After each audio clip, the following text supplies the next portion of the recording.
You are looking at Julian's pronunciation guide, where we look at how to pronounce better some of the most mispronounced words in the world, like this other curious word. But how do you say what you're looking for today?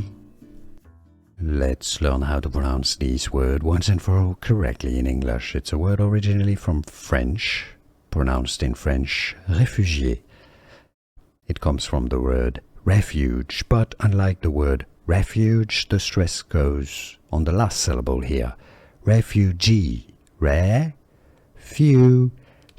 and I know it's a G letter, but it's pronounced more like a J, with a J sound. Refugee. Make sure you stress on that last syllable. British English and American English pronunciations are similar.